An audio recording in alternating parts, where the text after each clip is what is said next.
how far we'd lived? What if we were proud of the fact that, my breasts are now saggy, but I breastfed 2 kids, right? That should be like, a medal for each breast. What about if we were proud of the body story that it carries? And really, that's the way we should be looked at as well, as us looking at ourselves in that way. So it's about really practicing that story. I'll never forget when I can tell a personal story about this really as well, because I practice this myself. I just had my first baby, and the woman looked down between my legs and she went, "Oh, you need a little stitch." And I was like, I needed a little stitch. I just had a baby.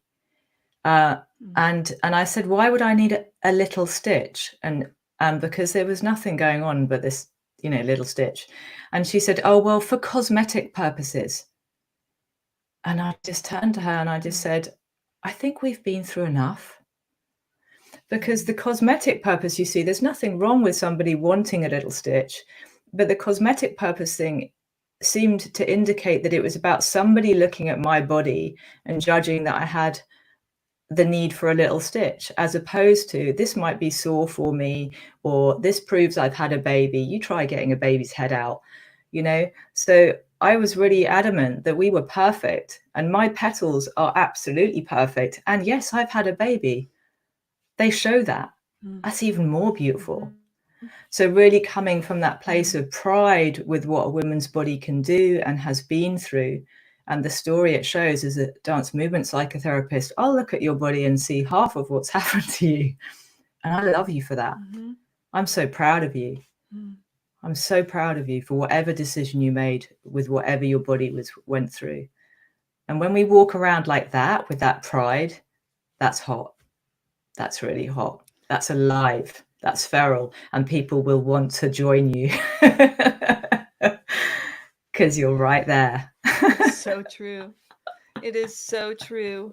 We have, it looked like there was a little, I'm going to just pause for a second because it looks like there was a little glitch in the streaming for a little bit.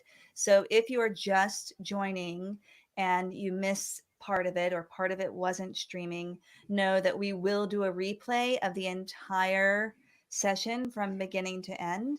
And so you will be able to access some of the earlier questions if the streaming cut off at that point. And we are happy to have you here now. So welcome. What you just talked about, having someone tell you what your body needed, tell you something that was wrong with your body. I hear that a lot actually about people who have a partner or a doctor or someone tell them something about their body that is somehow wrong, that they didn't ever know was never would have occurred to them that it was wrong before, and that's because it's not. There is no wrong. So I really think it's important to have conversations like this too, because when we can normalize the spectrum of our bodies, the spectrum uh, of our animal selves, right? Then we're not just taking one person's or one expert. We're the biggest experts on our own bodies. So thank Yes. you for, yeah.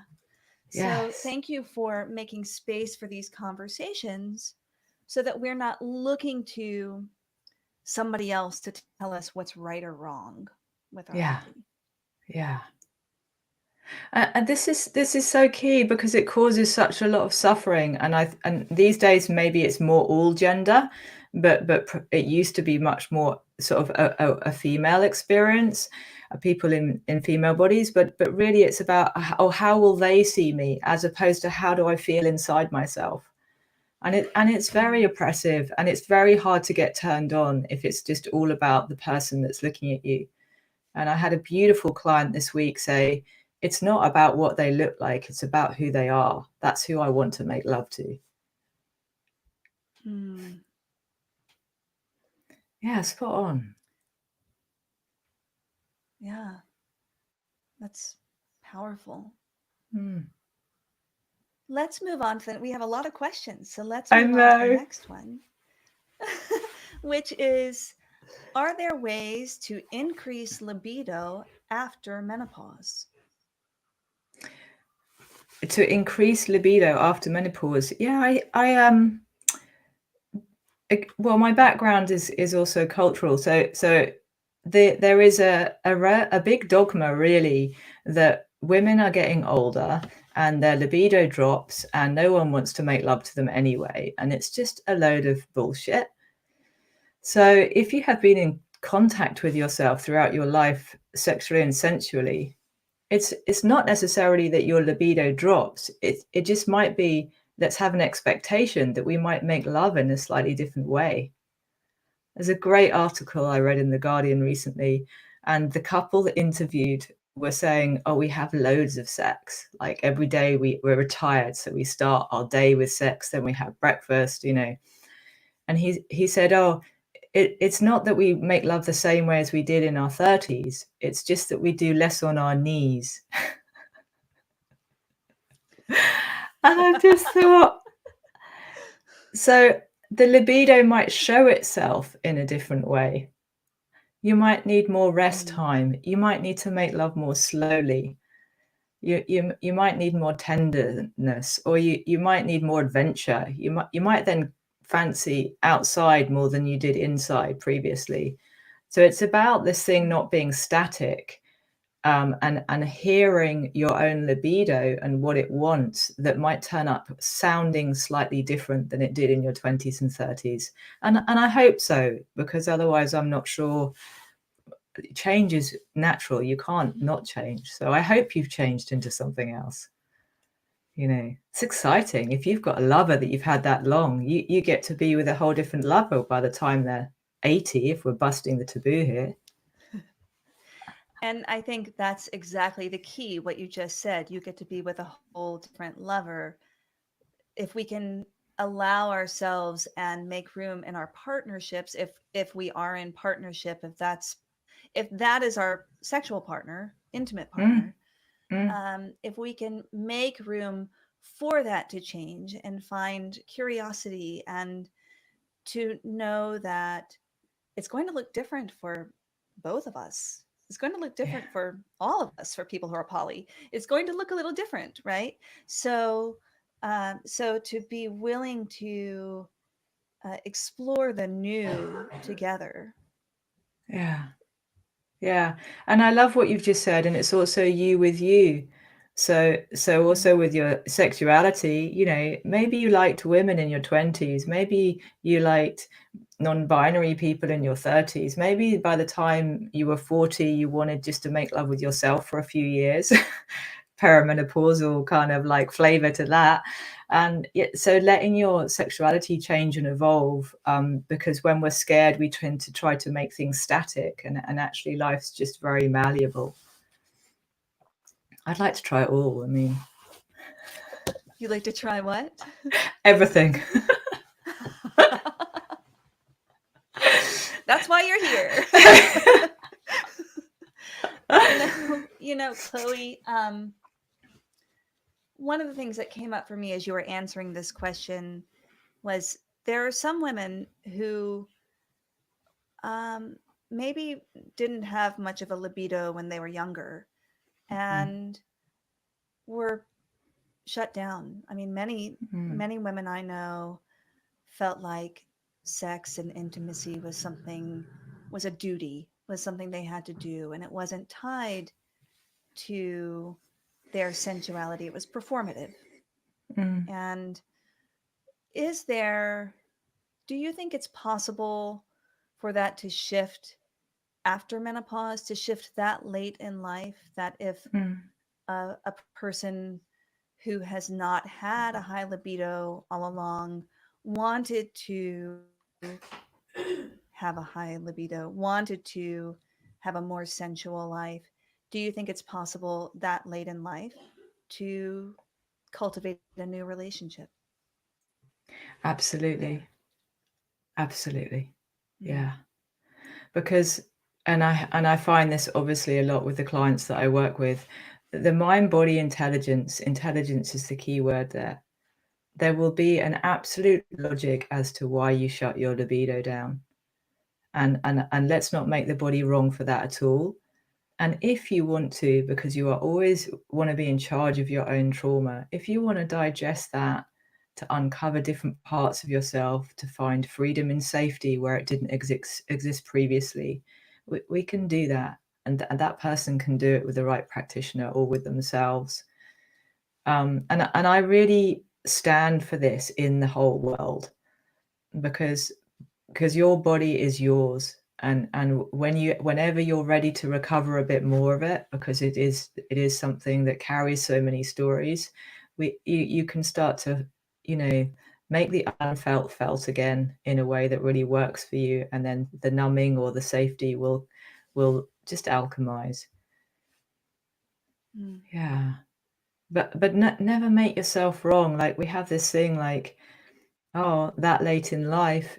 It's a very potent phrase, and maybe you're right on time.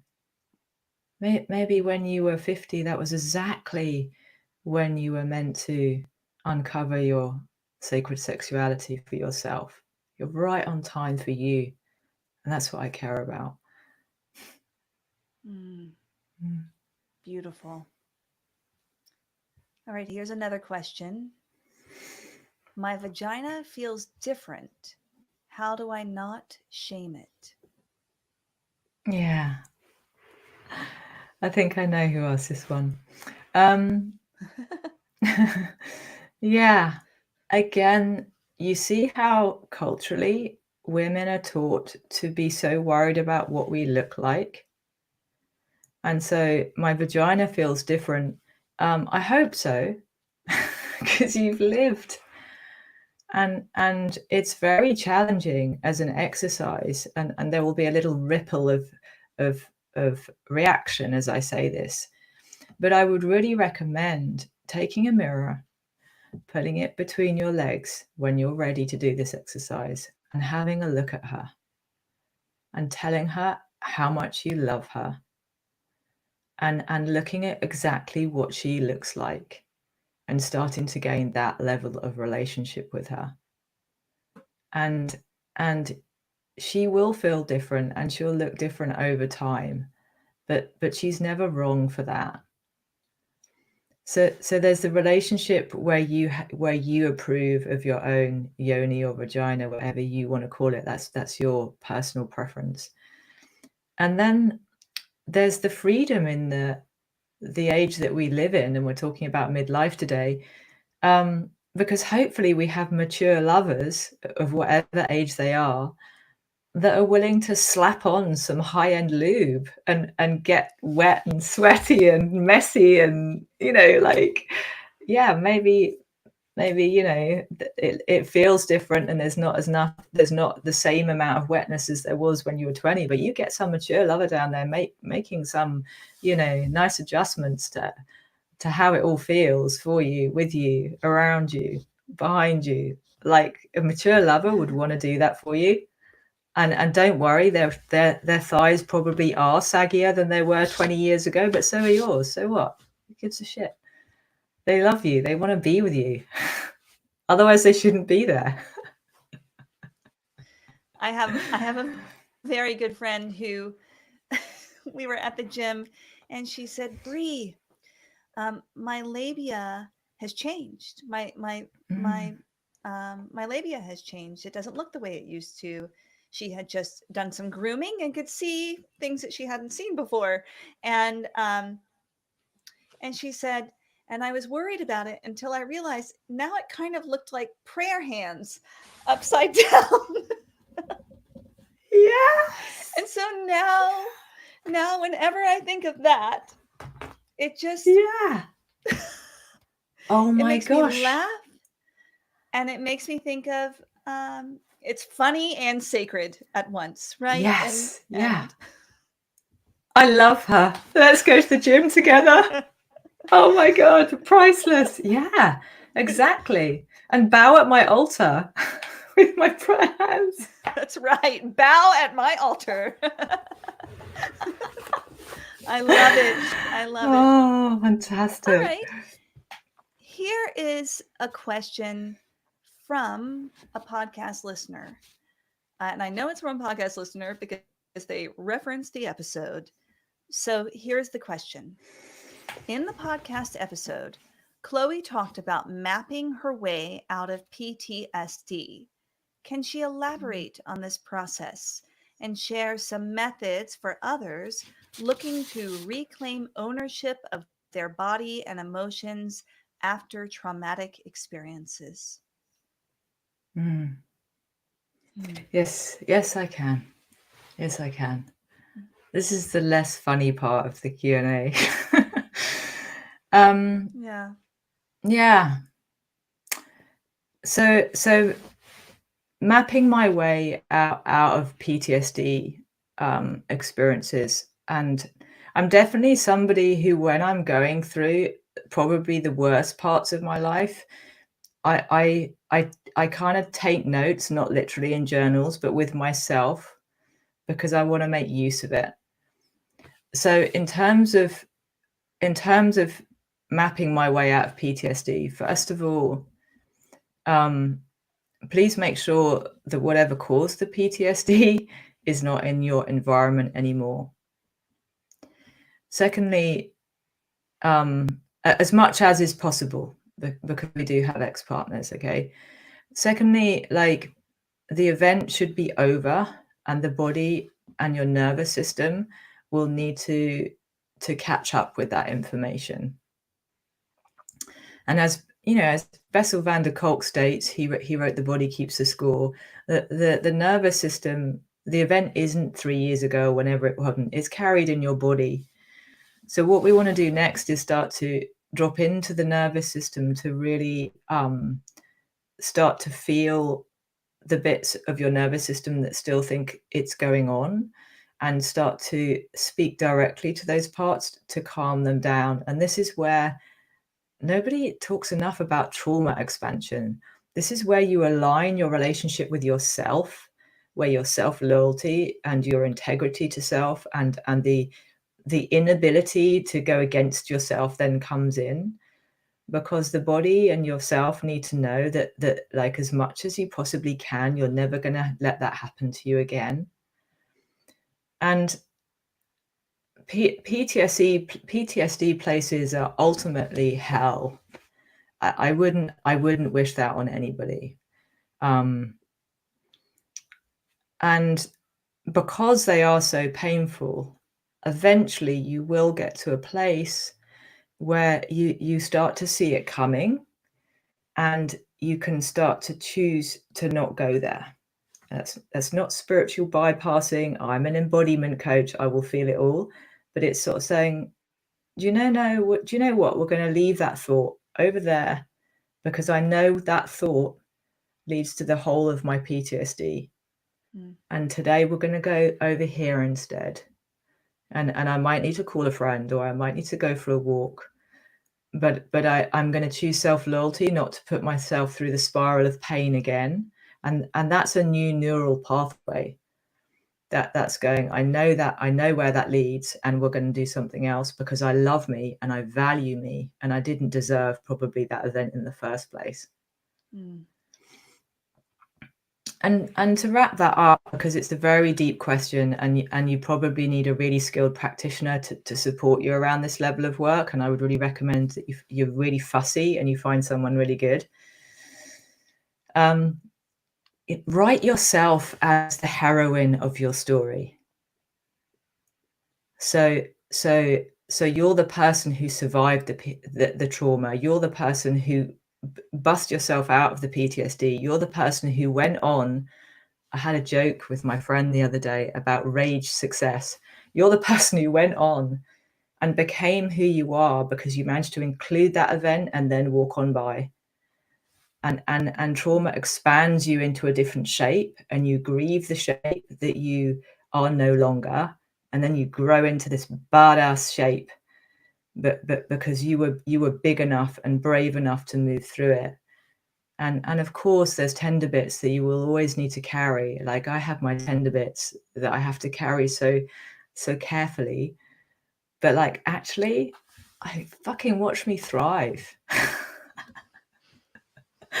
So write yourself the narrative where you're where you're the character that survived and moved on in whatever way, whether that's owning your own garden or like, being able to walk into a coffee shop and not have a panic attack, whatever it is.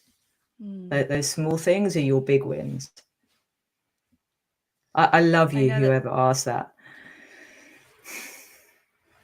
I know that we got a related question from a listener who asked if there was a time frame, like how long would it take to be able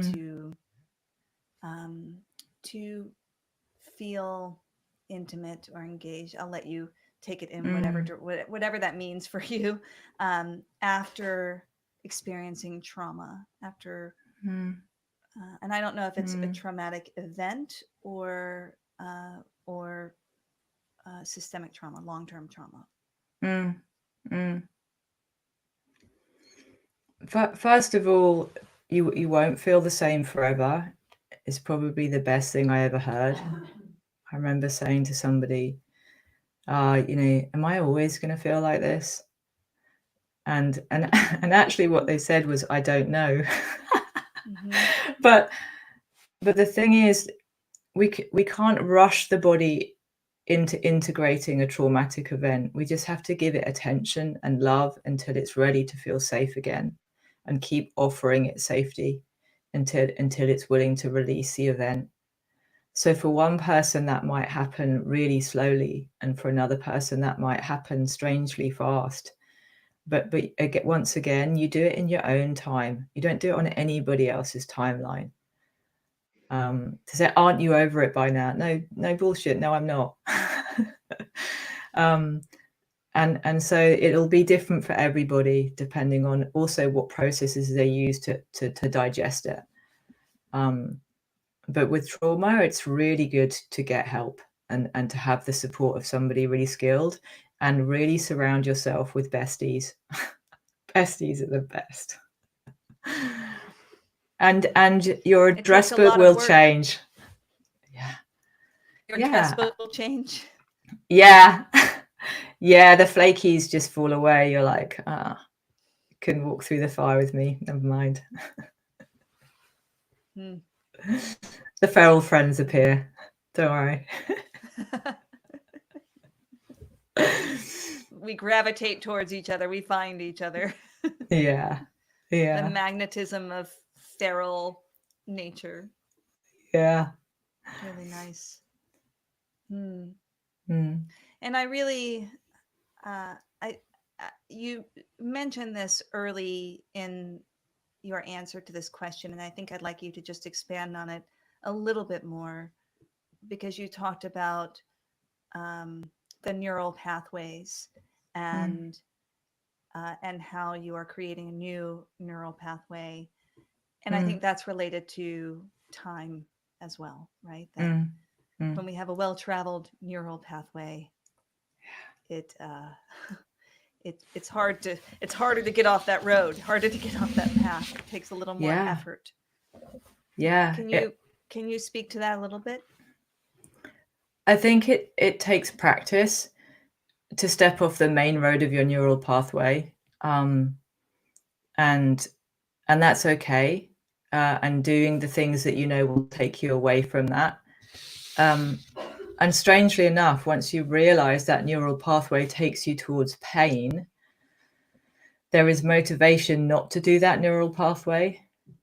Because for example, I don't want to spend time with the thoughts that take me down towards there. I would like to spend time with some thoughts that just manage my experience until my adrenaline drops, and then I can move into the next part of my day. So, but it does take practice, and be patient with yourself.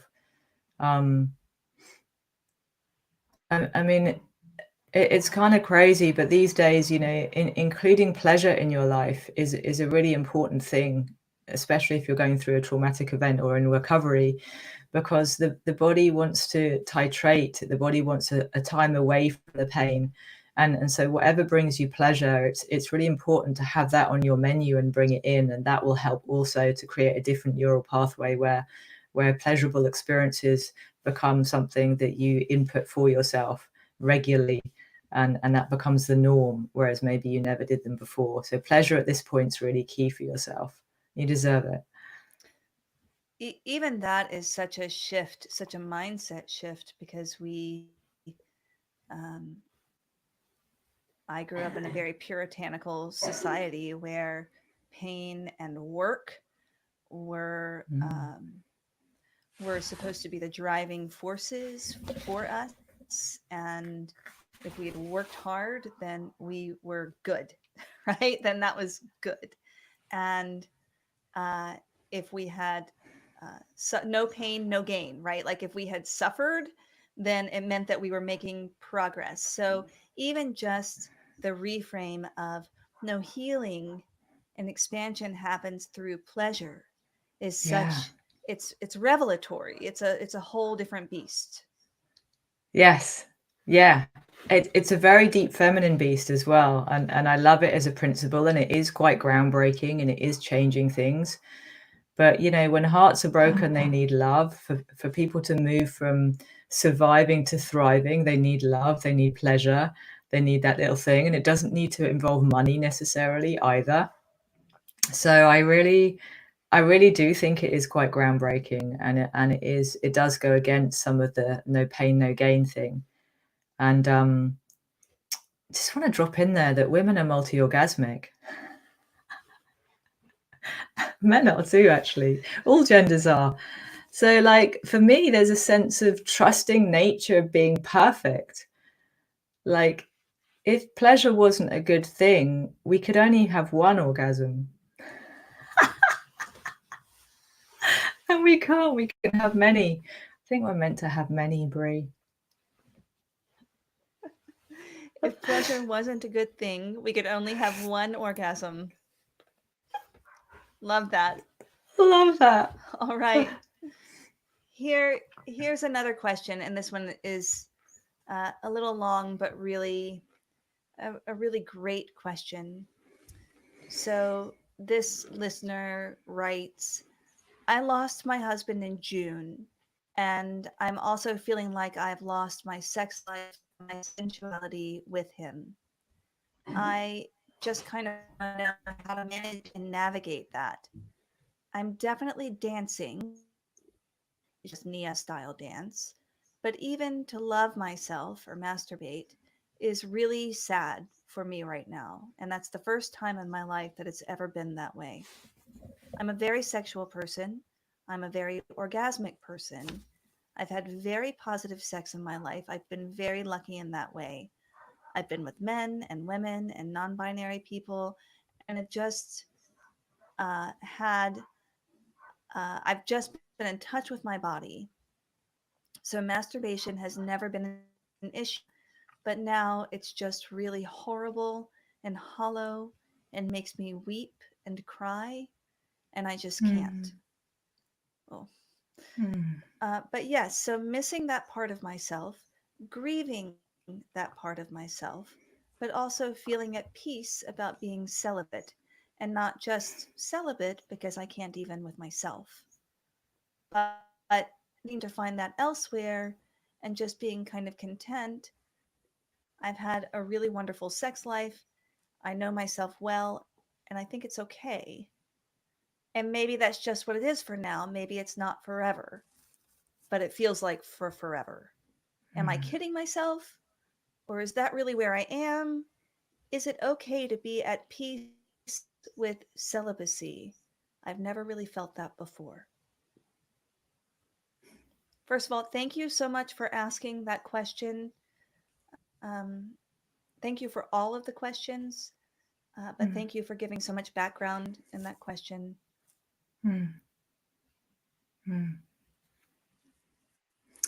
When I hear the question, I want to lean in so that I can feel the soma of the person, because that's where the answer would lie with some of these questions.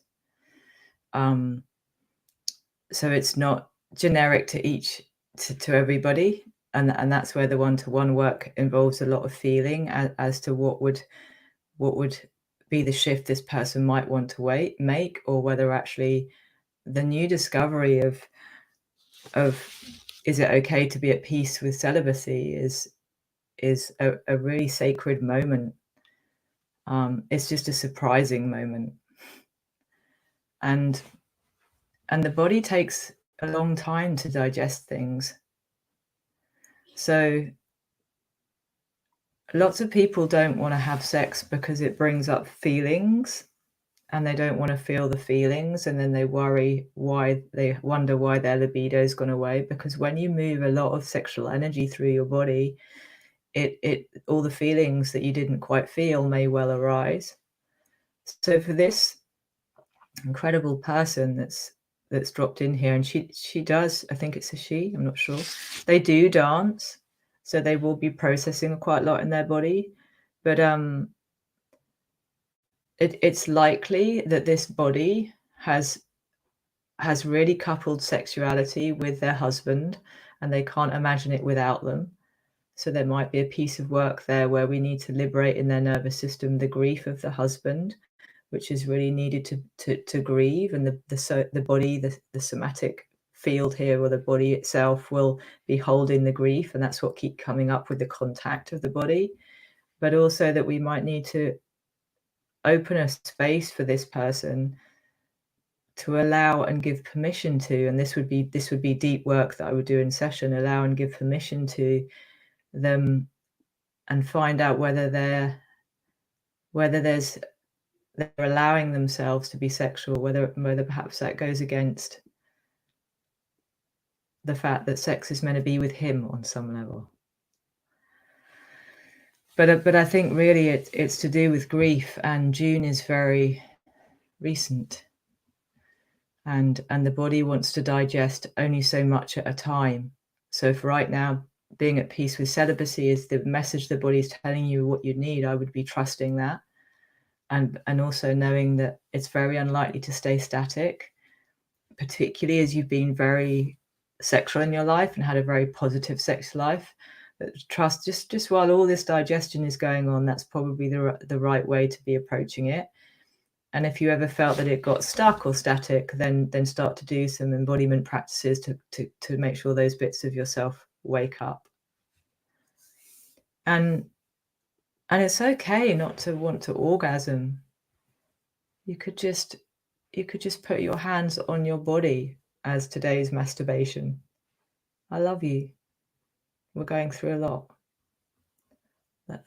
Maybe that's enough. Maybe that's the lovemaking for today. And it doesn't need to be big and loud and multi-orgasmic. It's just, I love you. Aren't we going through a lot? And we miss him. We always will.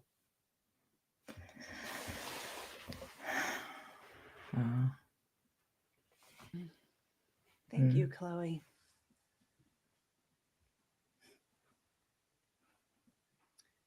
I really appreciate this space of self-love, self-intimacy, intimacy with the self, not having to be orgasmic, right? That it can be nurturing, it can be touching, it can be holding, it can be tender. Really beautiful. All right. Moving on. Can you keep the great power that is our amazing sex drive going strong as we age? Power. Yeah. Yeah. Well, yeah, I think we can. I mean, I don't stand completely behind her work, but if anybody wants to check Kim Imani, she would certainly say yes. But I would say yeah, but don't get stuck that it's going to look the same as this amazing, great power source version of your 20s, 30s, or whatever decade you're in. But the power source at 80, oh my God, I'm looking forward to that. That's going to be really hot, right? Wow, I've never made love in an 80-year-old body. But that, like, the fact is, and I'd love to quote, is it Audre Lorde or Nurse Nin? She talks about the erotic as the very force of everything. It's the eros of Earth, the universe. It's the very weave, the fabric that we walk through. So for me, the erotic it's not just about a space between my legs or whether my nipples are feeling hard. It's the fact that I might smell your perfume as you walk past, or when the rain hits the ground, it kicks up that scent. Or what the birds in spring sound like and how the air gets soft. So for me, the great power source is all around me and in me all the time. So unless I'm dead, I think we can keep going.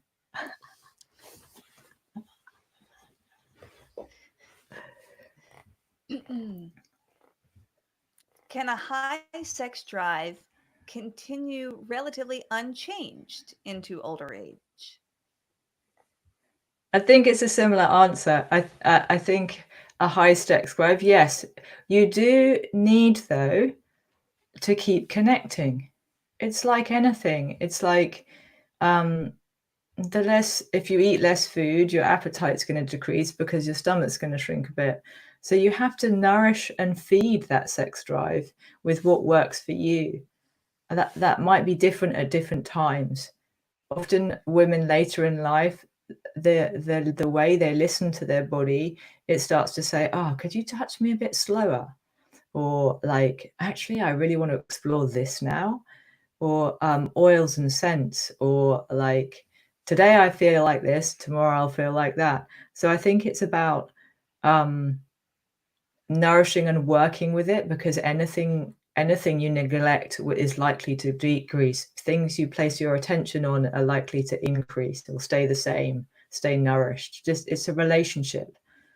So a sex drive, your relationship with your sex drive needs to be nourished in order to keep that going. The way that you've just spoken about that brought up another question for me. This doesn't come from a listener. This is for me. and I'm like, Chloe, help me. Yeah. No, it's a question that I hear a lot. The thing that I hear a lot from my listeners on Pause to Go are about, they want to know about hormones. They want to know what medicine they can take, what medical treatment they can undergo to feel like their body is not changing as much, to feel like they have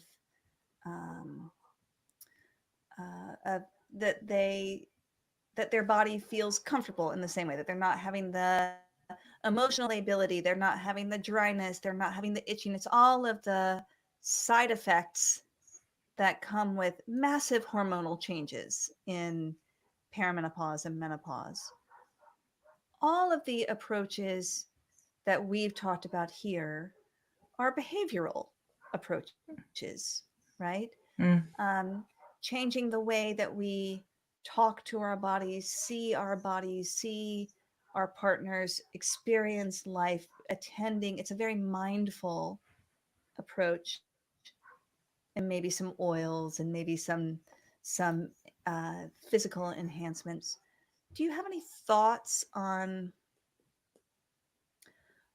how to, and I know that you are not a medical practitioner, so I'm not suggesting that you would make a recommendation about hormone treatments, but I am curious to know, what are your thoughts on how people can navigate that space between letting their bodies age and continue the way they would without medical interventions, and getting help, getting some medical support for people who feel like they need it? I think we've got to really address this as a culture as well as individually. And so we've made certain decisions. So lots of women these days are having kids later. Then they're hitting the perimenopause and the menopause, and perhaps their kids are still at home. They've still got to run at a speed that a woman in the 50s would have already had her kids, and they'd probably be 20 or have left home. So there's a clash there for those parents, for that woman, because there's not the space that the perimenopause and menopause requires of us to say, I want more pauses now. Definitely, I want more time for myself. I want me to come first. My estrogen's dropped. It's time for me to run my own show, but they're still having to look after children in a way that clashes with that. So I think in terms of things like HRT, some of that thirst for those things is because we're still running at a speed, and therefore we need a bit of a boost to be able to do what's required of us. And I wouldn't, I mean, I used to work in adult psychiatry, and so that for me, I'm not a sort of, I'm not an all or nothing person. I think it's really about an individual finding out for themselves what makes them worse. If some estrogen makes you feel less tired, and the progesterone helps you sleep better, and therefore you enjoy your life more, maybe that's a great choice for you. But I would like to take away for women the pressure to not be moody. In that podcast, I mentioned the ground that I stand on is shaking, and it is a time to shed our skins. Women are great at shedding skins. We do it every month for years. And so, yeah, don't be taking HRT because your partner thinks you're moody. You're meant to be moody, you know. Or, you know, the pressure to look good and not age, like that's really harsh if that's the place it's coming from, as opposed to my laughter lines got stronger and my prayer hands are more prayy. I love your friend. Yeah, so it's about having more compassion for our experience as we live in this modern world, you know, and it's a very fast-paced world. And we do sit down less. Yeah. I really appreciate that answer. And it makes me think about how earlier in our talk today, you spoke about the experience where a medical practitioner told you that you needed a stitch, right? You needed something there. And One of my prayer hands. So I feel like, you know, mentioning that we're going so fast, it's very easy to rely on what we're hearing, or what a doctor tells us is a quick fix, and to slow down. And if you can, and it is a privilege to be able to slow down. I will also say that. But if we are able to slow down enough to really sort of listen to the options, listen to what our body is telling us, and then listen to the options that are available to us without feeling like, so that we are prescribing, so that we have agency. Sovereignty, I think, is a word that you use often with your body, so that we have sovereignty as we make choices about what we put into our bodies, what we put onto our bodies, and what we put our bodies in. So so thank you for going there with me and going off-road a little bit with me there. Yeah. I think it's important. I think it's important because, like, I'd love if we could see an audience now, like, hands up if you had 3 different medical practitioners give you different advice for what your body needed. You know, like, I've come away spinning sometimes. And, you know, and then you're phoning your girlfriend, oh, I've run out of estrogen. Can I come and borrow some of yours? It's like, yeah, pop over. We're going to have this amazing solidarity. You know, and you can't even read the packet because your eyes have gone anyway. And so I'm wary about the advice that I get from institutions, because they probably haven't got your best interests at heart. That's probably the best stance to take. And then tune in, because they offer excellent medical advice also. I've given you a paradox there. Yeah. But, like, well, use your feminine, give your feminine bullshit radar a little bit of like, you know, oh, well, you only need one pump. I'm like, I need two. Let's be joking. I know I need two. I'm in my body. Yeah. Yeah. Yeah. All right. Well, this is related to the last question. Will my wet bits stay wet? I love the person that asked this. Oh. I love it too. Yes, they will, baby. Because I know you're going to keep them wet. Yes, they will stay wet, but they might stay wet in a different way. And get yourself some premium products that might help you stay wet. Keep your relationship with your sensuality and your sexuality your own, your version of you, your version of what sex and wetness means. And you know, play around with play around with coconut oil, play around with olive oil, go to the kitchen, get your wet bits wet with whatever you want to get them wet with. And you know, perhaps you need more time than you used to get your wet bits wet. So make sure you listen to her, because she might say, no, a little bit longer, please. I know we used to do it this way, but I want to do it this way now. Give me time. Yeah. Was it in the podcast we talked about getting fussier? Maybe the wet bits are fussier. I would also say, as someone who has experimented in this realm a bit, that you can try a number of different, it's kind of fun to try different products and to see which one works. I went through several that I did not like. Ones that were all over Instagram, ones that were all over the doctor's office, ones that everybody said this is the way to go, did not work for me. And then I found one sort of in a random place that does work for me, that I enjoy for now. And so don't be discouraged if it takes several tries to find the whatever encouragement your wet bits need to stay wet, if it takes several different tries to do that. Yeah, and that can be a playful dance of sort of like, well, that didn't work. You know, they sell you like, oh, the lube that's not going to irritate you. It's like, well, it did irritate me. I'm moving on. Yeah, that's very playful. I like that. My wet bit now does not feel wet. It feels itchy. It feels like sand. Yes. It's kind of burning and not in a good way. So before I leave, before I send you on your way to bed, yes, Chloe, first of all, I just want to thank you. I want to thank you for being here, for doing the podcast, and then coming on for the Q&A.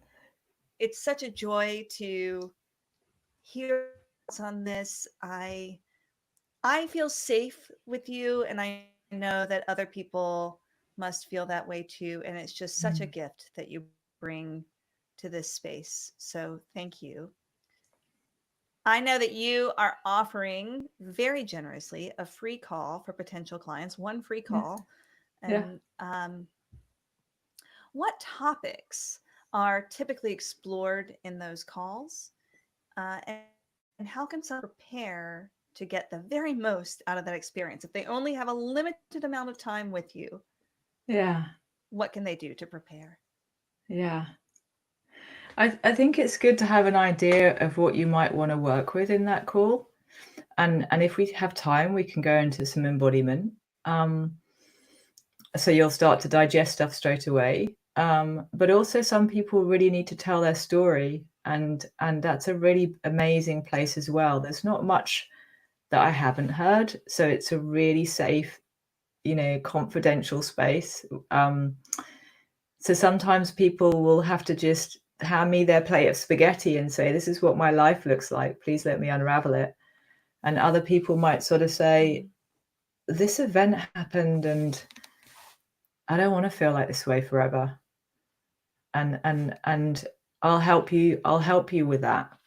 I'll help you with that. I am fiercely loyal. I really will help you with that. But if you give me your plate of spaghetti of all your narratives, I'm really expert at picking out probably the first one that we should go to, and then we'll go to B, and then we'll go to C. And that's what I'm trained to do, that I'll spot the hot topics, and I'll make sure that I'll bookmark it and we'll get there, so that your plate feels less like spaghetti in the end. I love that. And how can we find you and get in touch with you?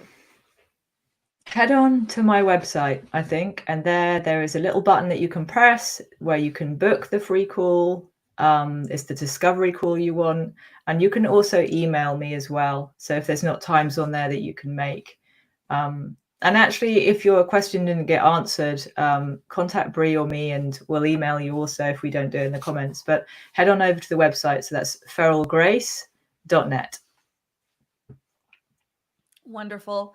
And I know that you are also offering them a discount for Sex and Sovereignty. So why don't you tell a little bit about Sex and Sovereignty and tell them about the discount?